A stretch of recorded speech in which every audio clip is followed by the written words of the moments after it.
Bending with straining eyes over the timbre frame, never a change in her weary routine, slave in all but the name. Timbre, ever timbre, timbre the wreathing lines of broidered silk till beauty's robe in rainbow lustre shines. There with colourless cheek, there with her tangling hair, still bending low o'er the rickety frame, seek, you will find her there. Timbre, ever timbre, with fingers cramped and chill, the panes are shattered and the cold wind blows over the eastern hill. Why quail, my sisters, why, as ye were abjects vile, when begging some haughty brother of earth to give you leave to toil? It is timbre you must, naught else you have to do. Those paupers' dole be of higher amount than payoff earned by you. No union strikes for you, unshielded and alone. In the battle of life, a battle it is, where virtue is often o'erthrown. O working men, O why pass ye thus careless by, or give to the working woman's complaint one word of kind reply? Selfish, unfeeling men, have ye not had your will? High pay, short hours, yet your cry, like the leech's, give us still. She who timbres for 15 hours a day, would have shoes on her feet and dress for church, had she a third of your pay. Sisters, cousins and aunts, are they yet, if not so? Say I, are they not sisters by human ties and sympathies kindly flow? To them how dear the boon from brother's hand that came, it would warm the heart and brighten the eyes while bending o'er the frame. Raise ye a fund to aid in times of deep distress, while man helps man to their sisters in need, brothers can do no less. Still the timbre bends, wearily o'er the frame. Pattern oft vary, for fashions will change. She is ever the same.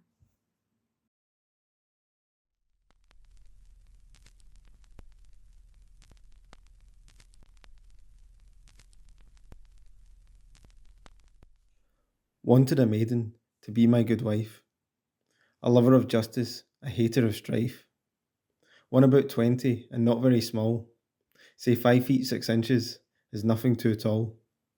Handsome in person and fresh as the dew, with fresh dimpled cheeks neath a bright rosy hue. Blue eyes that bespeak true virtue within, neath an unclouded brow, true wisdom akin. Her hair medium length, the darkest in hue. I like the dark ringlets, but all must be true. False hair and false colours can only fools please. Their beauties are full of deceit and disease. Though beauty of form I've sought and defined, I prize something higher, its beauty of mind. Above all that can charm in form and in face, true beauty of mind holds the loftiest place. Now there are duties that I can discern, devolving on housewives, and these she must learn. To sew, wash and weave, and darn a stocking. Abilities rare, you'll find I'm not joking. Baking and cooking, scrubbing and dressing, accomplishments grand, well worth the possessing. Economy too, with wisdom discreet, my wife must practice to make all ends meet. A Christian too must be my good wife, to love and serve God, the sustainer of life. Wanted a husband who doesn't suppose that all earthly employments one feminine knows, that she'll scrub, do the cleaning and cooking and baking, and plain needlework, hats and caps and dressmaking. Do the family washing, yet always look neat, mind the bairns with a temper unchangeably sweet, be a cheerful companion whenever desired, and contentedly toil day and night if required. Men expecting as much one may easily see, but they're not what is wanted, at least not by me.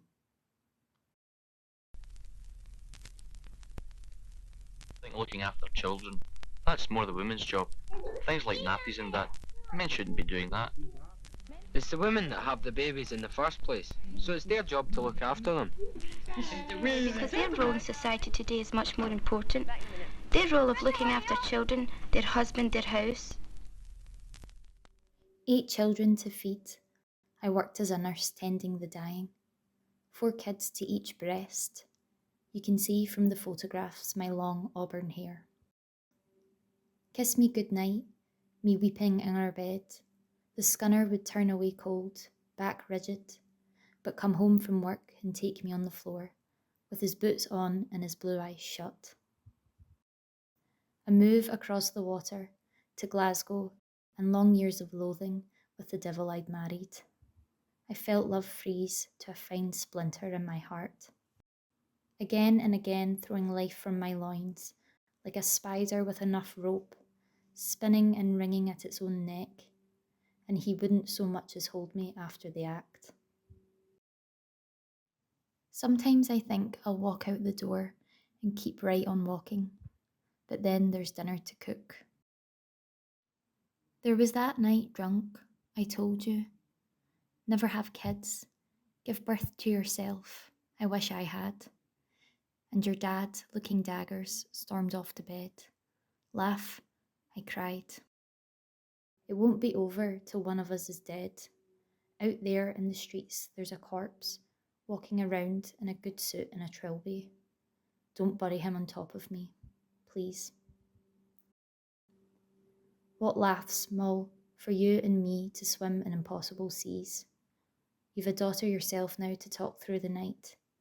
I was famous for my hats, remember? Please, from behind silence I ask for an epitaph of light. Let some imagine. Bernadette, little grandchild, one day you must tell them I wanted the moon.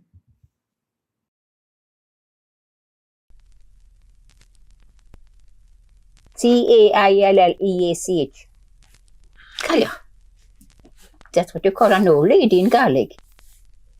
Honey Cailleach, of course, is the road. That's an old lady up the road.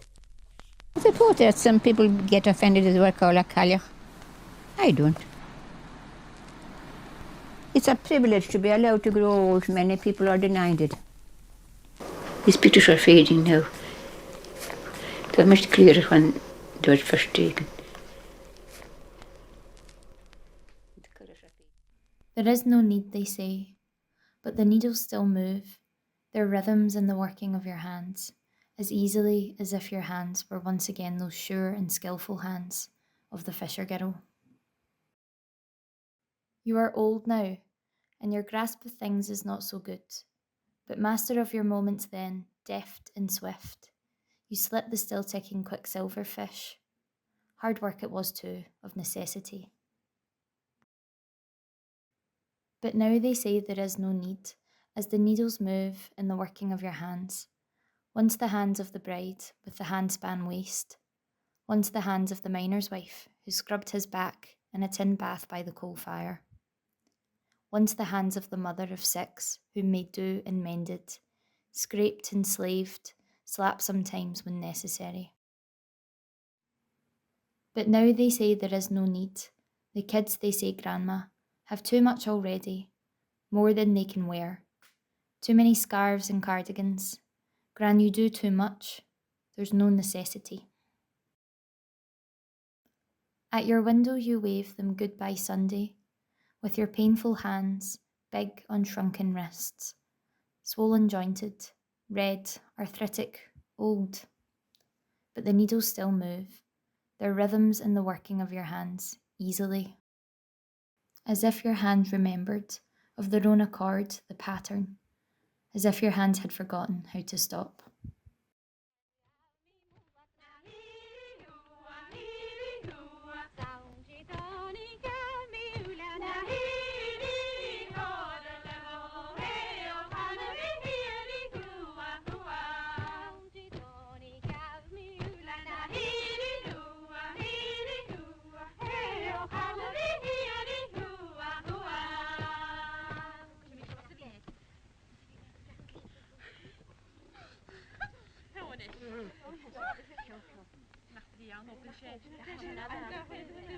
Shimora, Shimora, Shimora,